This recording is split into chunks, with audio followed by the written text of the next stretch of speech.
G'day everyone, welcome back to another episode of the Australian Property Investment Podcast. I'm really pumped for this episode because we've brought in the big guns again. Belinda Botzolis, how you doing? I'm well, how are you? Thanks for having me back. No, thanks for coming on. Yeah. Thanks for coming on. I've long admired what you're doing in the valuation space. You've managed to make valuation, what's the right word? Exciting? Cool, yeah. Cool? Yeah. Making valuation cool again, or cool in the first place. But thank you. I think I've had a lot of positive feedback from a lot of valuers saying, thanks, Belle, for putting yourself out there. We're a scared profession, Aaron. I think valuers are very scared, heavily regulated, don't want to do anything wrong. We can potentially get sued. We don't want to get the banks to, you know, so we're very careful in everything we say. We have to run past 2 or 3 people, check things. All our reports are quality assured. And then here I am just going out and just winging it every day on my social media. So it must be a breath of fresh air for your industry a little bit to kind of break down these walls a little bit of stigma attached to it. Like you said, I think a lot of people come in going, is it that heavily regulated? And you're probably out of, I was just having a chat, like out of the buyer's agency, out of the broking space.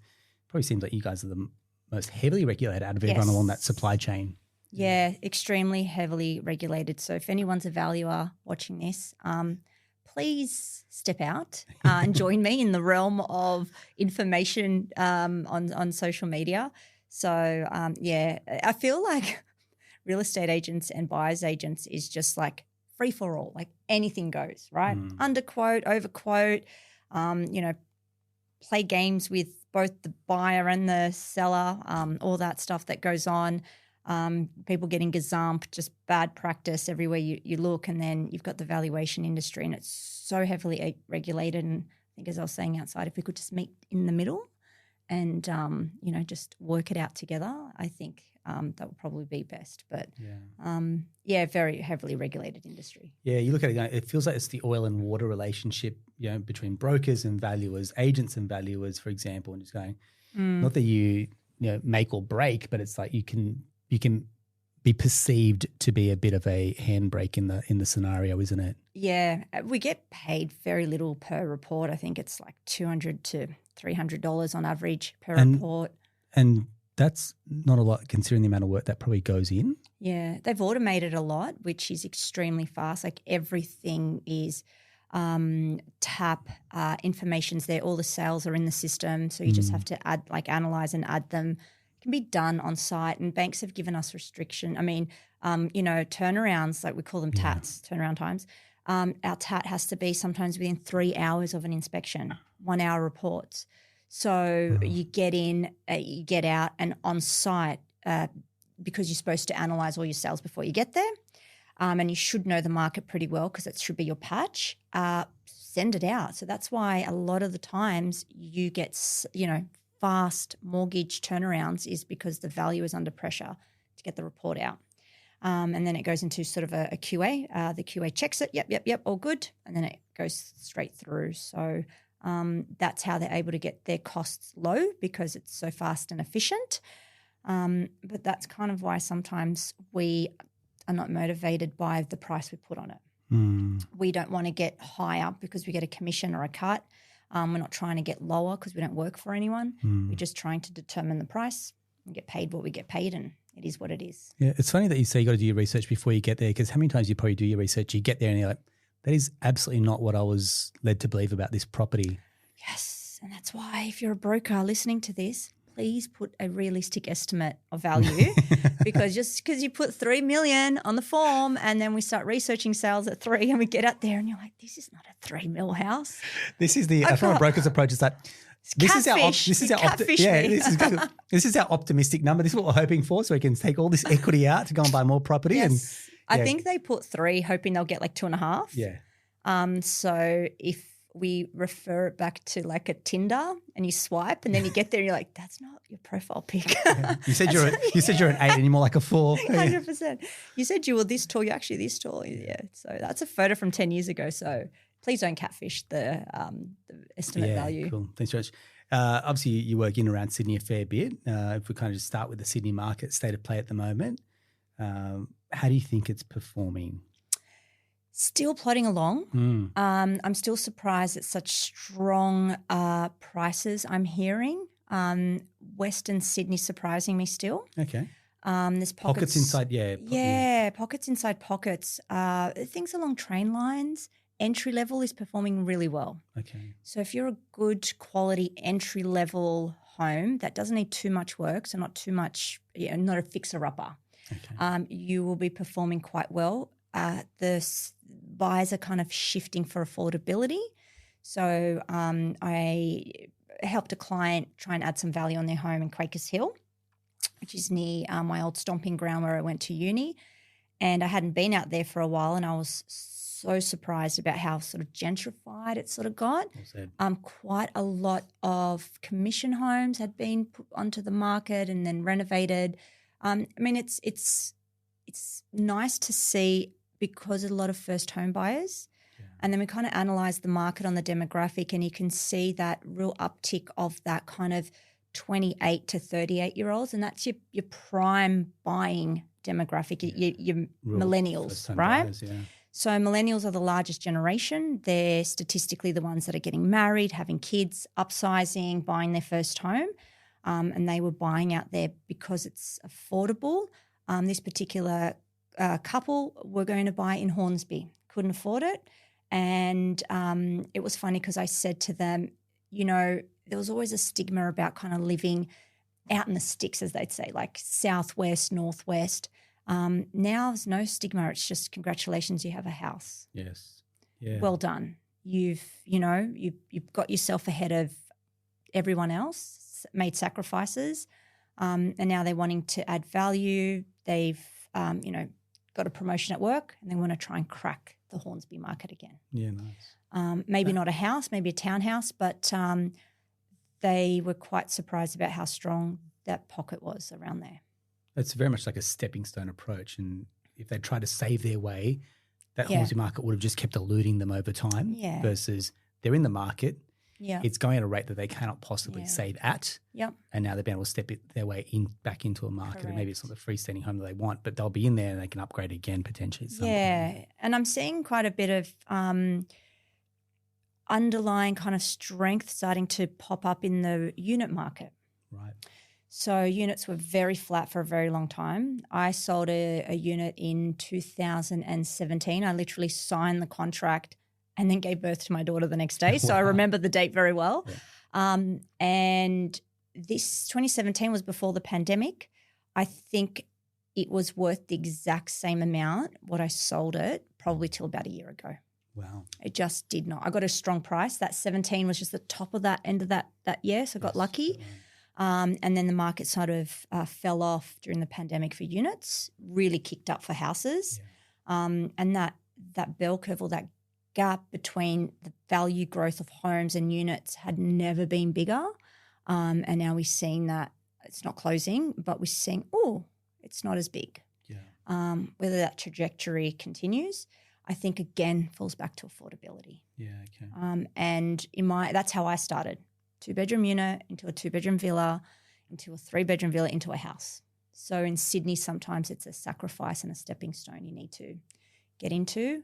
They say don't hate the player, hate the game. Yes. So, and then it's about learning how to play the game and be a player in the game. Yeah, nice one. Yeah, well said. Yeah, it's funny you say that. I mean, we took a trip with our small kids. We took a trip out to Penrith to see some old friends, and it almost felt a little bit bougie in the sense that I was like, wow, there's some amazing restaurants. We went out, we were out for all the meals. Like, you could be out here and you feel like some of these restaurants are Surrey Hills equivalent. Yeah. And the look, the feel, there's a beautiful outdoor space, almost like a grounds equivalent, for example. Like, you don't have to, you're not missing anything by not being in Alexandria or the Inner West or Surrey Hills when they've got that on their doorstep there. And it feels like there's a real turning point for a lot of those communities. Yeah. That they're not shunned. Did you go to Panthers? Yes, we went party with the kids. It's cool, hey? It's very cool. That was like the only thing out there though. Absolutely. It was one like bar. Panthers and it was like, Penrith, but we've got Panthers. And now it's just so much more. Oh, totally. It's just so much more. So food scene, Still awesome, but it's kind of like you're not the only shining star of the suburb now. Great, yes. So that's, I guess, what's going really well. So you're saying, look, there's some real pockets within Sydney that are starting to do well. Is there any parts of Sydney that you go, maybe they're not doing as well, or that surprises you the other way? Well, sometimes I'm shocked. Like I think it made the media. There was a house in Greenacre that sold for 4.1 million just recently. Huge home, grossly overcapitalized. I'm sure if we kind of work out rate per square meter for the build, it'd be crazy. It's like a 500 square meter home. What I'm finding is, I guess I can say this because my parents were born overseas and I'm a child of immigrants, ethnic background. A lot of those Greenacre, Bankstown, Padstow, the southwest suburbs, you'd find that immigrant city. So, you'd find cultures that sort of stick together because that's all they know. And what you'll find is because things are so expensive, families become so important because we need to rely on them to look after our kids.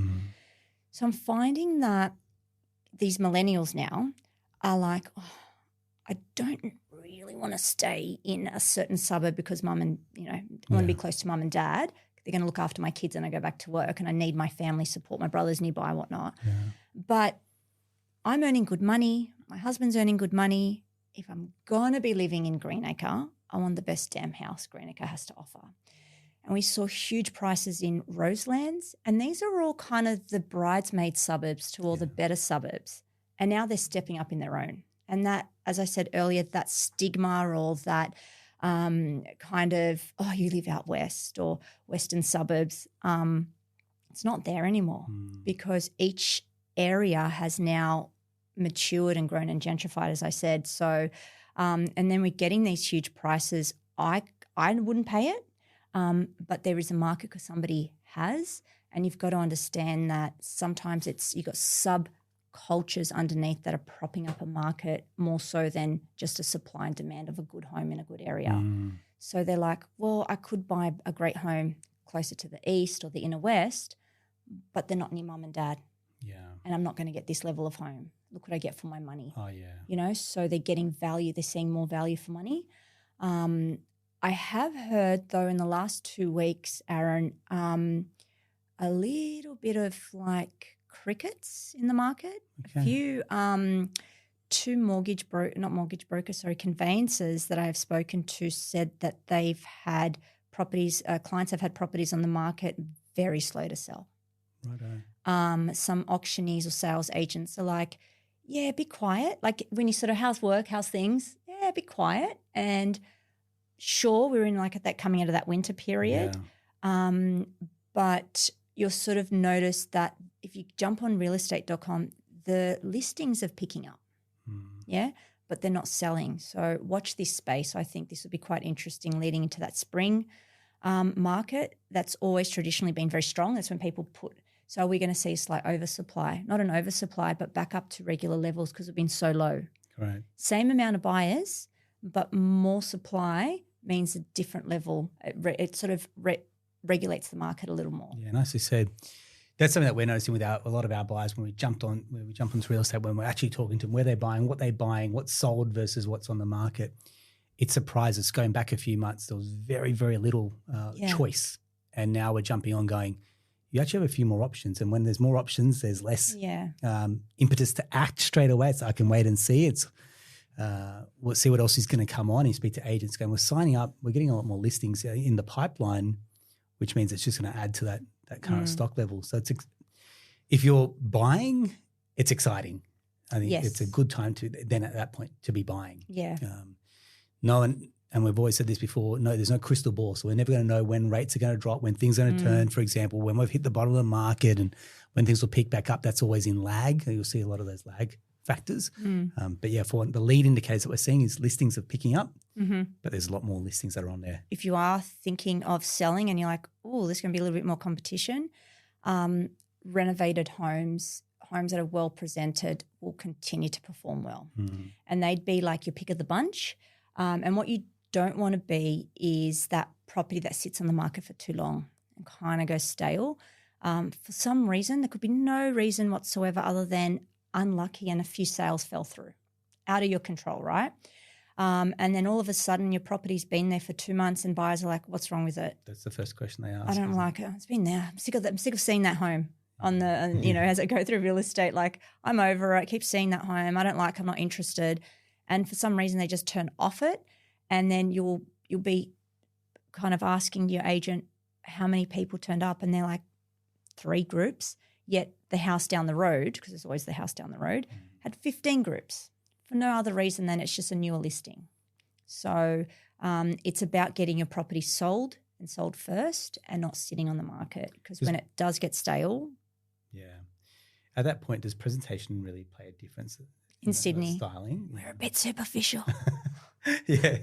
we're a bit like we need it to look good, you know? So like going back to Tinder, like you don't stop at the girl without the makeup, or you don't stop at the guy without the, you know, the cool like photo. You get the nice looking one. So make sure your house is like swipe worthy, as they say. Awesome. You definitely presentation matters. Which then it forms part of the entire campaign, because you can have you can have great personality. Yeah. But if the photos don't show it, no. You're not doing it justice. And I'm amazed at sometimes how bad the photography is. Yep. When people, vendor paid marketing, I'm like, I'd be holding my agent to account on this, going, those photos and the video need to be, I wouldn't compromise on the dollar spent on marketing. If you are looking at selling, that's where you're going to command that premium, when you're playing to the emotions, when it's well styled. Yet people balk at the styling costs. I'm actually surprised at what people will balk at. Yeah. Like when it comes to selling and packing and moving, I was like, go and get a removalist and they will pack your entire house. And the first question people ask is how much? I'm like, well, think about it. You're not going to spend every night with boxes all over your house. They come in 2 days before, they pack the entire house, dismantle beds on the day of, move the refrigerator and everything. The day before we moved houses, we wouldn't even know that we were moving out. Yeah. And they'll worry about a slight interest rate, like 0.05% on the rate. But it's like they're happy to do the hard yards when it comes to like packing and moving or not styling a home, for example. It's like, how do we shift the perspective to go, if you think it's about an interest rate or annual fee, you've missed the point here when it comes to buying real estate? I think for that, I've got a cleaner, and I mentioned before, ethnic background. I remember like I was Don't ever tell your parents that you've got a cleaner, right? Yeah, right. Yeah, 100%. My grandmother's like, why are you lazy? Why you not clean? Why you not clean your own house? Why you build big house if you're not clean? So then I've gone, well, she's right. Like I should really be cleaning my own house. But I don't see it as I'm paying someone to clean my house. I see it as I've just bought 5 hours. Yeah. So it takes me it takes her 5 hours. It takes me twice as long. But she is incredible, and she changes the sheets and she does everything. It takes her 5 hours. I feel like I bought that time, because that would be my entire Saturday. Yeah. And Saturday and sanity as well.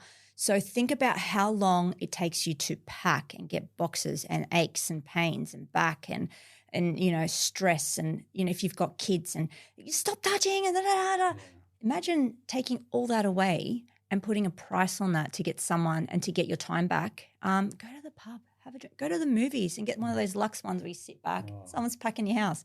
So see it as not so much money spent, but time you've got back, because time is money. Well said. You've been following your journey, and you've done a bit of a round recently on buying through trusts. Yes. And it feels like this is the flavour of 2024 at the moment. It feels like that this has been blown wide open. So take me through. You've done a few presentations on this. Yeah. What does someone need to know for the uninitiated when it comes to buying through a trust? And actually, we're not giving advice here, which is general nature. And then we'll talk through, I guess, nuts and bolts and some of the questions you've got. Great. From those discussions. So I would have clients that would be interested in buying in a trust, and I'm a huge believer in staying in your lane and never giving advice where, So I'm not qualified to give advice on trust. So I held a webinar and I got a property lawyer, I got an accountant, and then I got a finance strategist broker to come in and talk about where they were qualified. Yeah. And what I think a lot of people took away from that is, just because your mate bought something in a trust, or you think that you're going to buy in a trust to save tax, you need to get the whole picture, because you don't just buy in a trust for the sake of buying in a trust. a lot of the time, 9 times out of 10, it's just better off in your own name. Depends what your long-term strategy is. It depends why you're doing it. Some people want to do it because beneficiary trust, they then want to distribute down to family members. My kids are 6 and 8. I'm waiting a while before I'm distributing any dividends to them, yeah. But, if I wanted to buy for a different reason, I would get the right advice and go in there. And I think that's for a lot of people, just because your mate did it, just because you heard someone at a barbecue saying, I bought in a trust and owned by a company. Sounds cool, right? But if you're not doing it for the right reasons, it can actually set you back. Yeah. Okay. So I'm sure you have people saying, I'm going to buy the next one in a trust. At the moment, it's probably the exact conversations we're having, which is, do the borrowing capacity, they come back going, but should we buy through a trust? I'm okay. Happy to do the numbers. Let's talk strategy here. And you feel like you become a bit like a handbrake at that point going, just give me the trust. And I'm like, I will give it to you. Yeah. But we just got to understand like what we're doing and why we're doing it. And they become very important. And I think that's for the uninitiated is like they can't answer the second part is why are we doing it this way? It just feels like it's going to free up borrowing capacity and have unlimited borrowing capacity. Yeah, no doubt. It'll play its part in that role. But again, unpacking the reasons going, but what's the plan around this property and this acquisition? Yeah. What's its long-term place in your portfolio, for example? And I guess the first question I'm always asking is, well, what's the long-term plan? And then how do we work backwards from that point as opposed to the trust feels like we're going to work forwards and then figure out our way and fumble through the next few acquisitions as well. Yeah, it works. Trusts work really well on like positively geared properties because you can, distribute any sort of positive income. But when it's sort of negative, there's different tax legislation. Sometimes you can't claim certain things. Depends how it's set up. There's land tax benefits if you're trying to buy a lot of land. Let's say homes in one particular state. Yep. If you buy in individual trusts, then they don't get all accumulated together. And so there is a lot of pros for it, but sometimes it costs a lot to set up. It's highly maintenance. The maintenance is quite high. And, you can't, it's not as interchangeable as buying in your own name, and there's capital gains and stuff like that. So I think do it if you want to do it, but get all the information up front and get it. Not through YouTube, not through someone on Instagram, and not through someone that's not qualified. So when I did my webinar, I was like, guys, I'm going to stop here. I can talk to you to this point, and I'm now going to hand over to the experts. Yeah, nice. And they're the ones I want you to talk to, and make sure that you get the information from them, not me, not someone that's, saying that. Because there's a lot of investment companies like, buy through a trust or buy through your super. I'm like, you're not qualified to say that. Again, unregulated industry. And no one's really, standing over them, monitoring them. So be very careful where you get your information from. I like that. Well said. Well said. And then go to Aaron, he'll finance it for you. Oh, thank you very much. Again, big discussion around at the moment is trying to add value to properties. Now, there's two ways we're talking about this: either trying to add value to get the rental income up, because at rates circa mid-sixes, for example, the yields aren't keeping up there. I think I've just read this recently. CoreLogic, SQM saying that rents have actually slowed down for the first time in a number of years. Yes, especially in Sydney. Right? So it's like Sydney's already like a 3-point-something% yield. Yeah. Slows down even more. The yields look shocking for as an investor. Capital growth, no doubt, but you can't bank the capital growth at the moment compared to the cash flow. So that ability to scale really becomes limited unless you're on some good income. Yeah. So then the question is, well, how do I add extra income? And I don't say low-hanging fruit, but an option is adding a granny flat. Absolutely. Up until a little while ago, I was a little bit anti-granny flats. I am anti-granny flats in the wrong area in Sydney. What it does, Aaron, is it really limits your market, because all of a sudden you're at the top end of the price point for a property in your suburb, and you have limited your market appeal, meaning that if your home without a granny flat is sitting at 2 million, add the granny flat, you're now up to 2.3. If you compare your primary residence to a 2.3, it's not going to stack up, because a 2.3 property is going to be much better. but I got the granny flat, you say. Well, I'm a family of 4. I don't want a granny flat in my backyard. I want a pool. I want a yard. And I don't want some stranger in my backyard. I don't really want mum and dad living there. I don't want my in-laws living there. So for me, there's no benefit. So I don't really care. I'm not going to pay premium because A, I don't have that. And what you'll find is you're only really appealing to investors, and that is a very small pool in the market. I think 30% of buyers are investors, if that. So then you limit your market. Well, then you've got 30% of that, and then you've got the investors who can actually afford to buy that property in Correct. Sydney. Yeah. And then the yields, again, you might add a granny flat, but the yields might be sitting at like 4 or 5% at that point. So now I've realised that, you know what, I think as things are getting so expensive and so out of control, anything in Sydney, and this is where I'm talking about a moment in time right now. This may not be the case in 6 to 12 months because Sydney's like that, just changes on a dime. Rental is king, you know. Do you know, anytime I speak to any of my clients, you know the same, oh, this is one financial freedom and I just want to live off the rental and I want a portfolio of properties and I want to quit work at 45. And I'm like, you're 38. You understand, in order for you to live and off your portfolio, you need to have a positive income of $200,000 to get an income of like $130,000 because you've still got to pay taxes, you've still got to pay land tax, you've still got to pay your agent fees, you've still got to pay a small mortgage, your Medicare levy, it's still considered income, whatnot, private health. Once you get that as a net, you're thinking of a gross. And we need to really bring that back because I think you're misunderstood. But everyone is looking for that rental.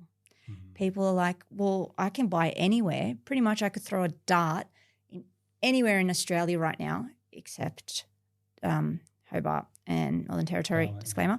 But pretty much, and Melbourne. Melbourne's going backwards. But anywhere else in Australia and I can make money right now. Okay, so they're not concerned about that capital growth. I'm making money because it's up at the moment. And so everyone's concentrating on the rental. But what happens is if the market goes down, rents are not as, I guess, volatile and they don't drop as hard. They sit there. And so you could have a lower market value because it's like that, very quick, but the rent sits up. And that's where I think a lot of people are like, well, I don't really care about the market value as long as I've got the rent coming in to pay the mortgage because I don't want to pay out of my pocket. Yeah. And that's really, I think, probably the last 2 years I'm seeing everyone wants positively geared properties. Yeah. I want the rent to cover the mortgage, and the granny flat is really appealing to them because 2 incomes. So, and that's where I'm like, well, there is going to be slightly more of a demand. So whereas before I saw it as a detriment and sort of like, it's limiting your market. Now I'm like, if I was in the market to buy a house and investment, this is a 2-in-1 for me. 2-in-1. I think you also touched on it before, like why we necessarily may not want to live with parents or in-laws. There is some percentage of the market that loves multi-generational type living, Correct. not all under the one roof, for example, but maybe it's like, there's stones throw in the backyard. I would say advice is if you want to build a granny flat, pick your market because a house and granny flat doesn't work everywhere. Yeah. Okay. Certain areas. So if you're noticing that every third or fourth home is selling with a granny flat, then there's probably a market for it. But if you're in maybe the east or even the Shire or areas like that, if you're in a corner block, I like them on a corner block, completely isolated, its own entry right on the But if you kind of got to go through and walk and it cuts up, it's awkward and it's not in the right area, just think about it. Well said. So from a valuer's perspective, how do you then look at valuing a granny flat? Comparable sales. Okay. And say there's no comparable sales, then if there's like 5 bedrooms in total, we might look at 5-bedroom sales just as a ceiling, Aaron, because we're like, this is a proper 5-bedroom home and this has greater market appeal and a much, much better property. And this sold for, say, $3 million. So your property will never be worth that. So then whenever I know I can't speak for others, but I like to work with a floor and a ceiling and then kind of work out where it sits in the middle. So as long as I know that no matter what happens, it won't be worth that 3, and then I've got a regular home without a granny flat and that's sitting at 2.4, I know it's going to sit in there. And then I kind of find sales evidence to support that. Oh, that's got a house and granny flat. Worse street, but better home. Okay, that sits there. And then you kind of fill in the blanks around it. Great. I guess the other way when we're trying to add value to a property is some renovation work as well. Speaking to clients around renovations, two things that kind of guaranteed is over time and over budget at the moment. Mm-hmm. And then I guess when they're now looking to builders, a little bit of their thought process is around builder volatility or builder risk or some volatility on the building side, just because I guess you hear horror stories, not that we want to go to the lowest common denominator, but it naturally forms part of their decision making as well. From your perspective, what have you seen around, I guess, the builder risk and then the part around good strategic renovations as well? Yeah. I think back in the day it was always like, hey, do you know a builder? And they're like, yeah, I know a builder. And now it's like, do you know a good builder? Do you know a good builder? I don't care. Like, I just want them to be good. Who have you got? What have they done? I think a good idea is getting a project manager. There's quite a few out there, and what they do is they do all the due diligence. And you can get a project manager, a lot of people don't know this, is you can get them to do all that preliminary yucky work, getting counsel, getting documentation, getting certification, and they know the industry, right? And they're able to help save you a hell of a lot of time that then saves you money. And they negotiate with builders. So they will interview a number of builders and be able to work out the best for your project. Because they might have worked with someone and they're like, oh, look, they're great for this type of work, but for this type of build, this is a better builder. Front page of the Telegraph yesterday, they said that 40% of builders don't hold insurance. Wow. That is scary because, if there is anything, they fall into liquidation or you're exposed. No recourse, No recourse, absolutely. So, just checking all those preliminary things, but having a project manager, they do all those due diligence stuff. I'll tell you, anecdotally, I had a friend, really, really good buddy who did this. This guy's been operating for 20 years. He was a carpenter. His license there wasn't licensed as a builder. He was a carpenter and doing all these building works and never approved by council. 20 years, flew under the radar until they hit a snag with him, like something about windows, and I was like, had to go to tribunals and bit of a shitstorm. Yeah. So just be really careful. Yeah. And I think in Sydney, certain areas are really great for having a big reno. You had some really big value there. And I think the best way to see it is, where do you think your home is? And then where is the absolute highest ceiling for top end property? And if that gap is really, really, really, really big, for example, in Rose Bay yesterday, I had a $2.4 million property, and all they were going to do is close up the top attic into a bedroom and make it a study and redo one of the bathrooms and add another bathroom. Like $500,000, no brainer added to the property. It would barely cost them $100,000 to renovate. Wow. Yeah.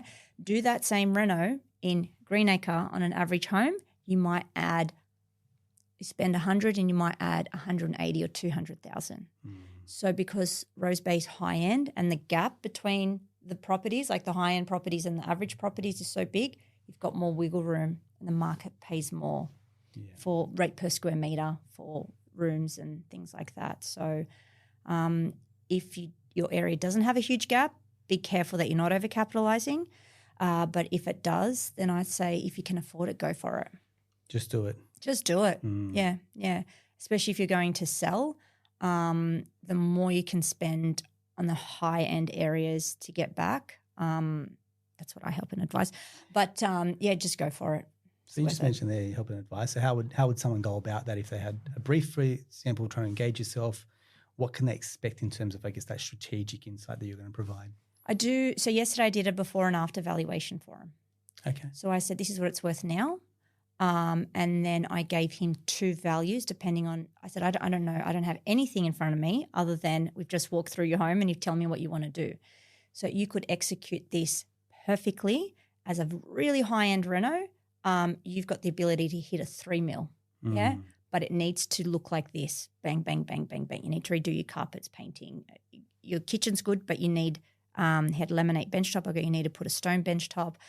And then I said, but if you do a mediocre reno and you don't replace your carpets, you're probably capped out at like 2.6, 2.7. So the more you spend, because it's a very prestige market, they will pay, but they expect a premium product. And I said, that's why you're able to get a little more out of your property. So being able as a valuer to say, this is what it's worth now. I don't care what you bought it for. That time has gone. Right now, this is how much money it's worth. This is what it's worth to you in your pocket. And then I'd say, well, this is what it's worth at the end based on the renovations you're telling me.